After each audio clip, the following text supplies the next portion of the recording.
let me just get this Donald Trump stuff out of the way because he's making news because he's skipping the debate. There's a debate Wednesday night in Wisconsin, Milwaukee, Wisconsin, I believe. The Republicans, the GOP candidates for the presidency will be on stage, and Donald Trump is not going to be amongst them.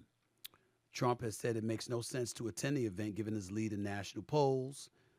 He leads at 56%, according to a couple of polls. Second place is Ron DeSantis, tied with Vivek Ramaswamy, who are both at 10%. That is a 46% advantage.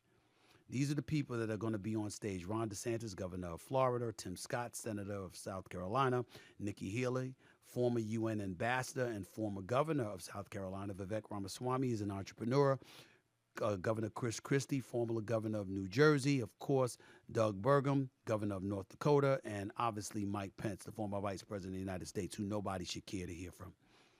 I've said it before and I'll say it again. You're Mike Pence. You're the vice president of the United States of America. Where the hell were you? When the insurrection took place January 6th, you didn't speak up. You were anything. Your life was in danger. The life of your family was in danger. And you had nothing to say for months. All right? We appreciate the fact that you didn't stop the votes from being counted, and you didn't prevent the election from being overturned. Congrats to you on that. But the reality of the situation is you haven't said anything. And it's similar to what I say about a bunch of athletes who never want to talk to anybody while they're playing, but then want to come on and join the media after you retire. Nobody want to hear from you now. You didn't want to talk before. And so I think that that's something that has to be taken into consideration. Nobody wants to hear from Vice President Mike Pence, former Vice President. He's got no chance as far as I'm concerned, no chance whatsoever. Ramaswamy is different. I think that he's sharp. I think that he's smart. He's very articulate. A lot of people give him credit for that, and he's climbed. Nevertheless, he opposed aid to Ukraine and supports 6-week abortion bans at the state level. So I don't know how much support he's going to get, assuming that's true. I'm reading from notes. That's what they said. I hope that I'm not wrong. If I did, I'd apologize, but I don't think I'm wrong about what his position is on those matters. Having said all of that, here's my point. Donald Trump is smart not to be a part of the debate.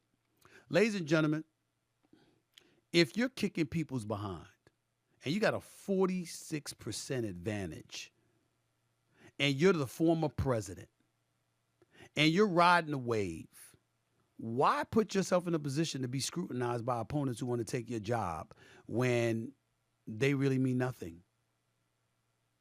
Seriously. Why bother? I can't knock Donald Trump for taking that position. You got to be a threat. And if you're not a threat, you're a waste of his time because you're not going to get in the way of him capturing the nomination, the Republican nomination. This man has charges against him totaling 91 counts. Mar-a-Lago, national security stuff being held there, trying to overturn the election, looking for 11,700 votes in Georgia and all. I mean, this man got charges all over the place. Clearly, the only thing that's going to stop him from winning and receiving the Republican nomination is if he's in prison. And oh, by the way, our stupid laws allow for him to still capture that even if he's in prison. You can't make this stuff up. But I don't blame him one bit. So for people out there who may want to get on him, I'm sorry. I don't blame him. You should have to be a threat first.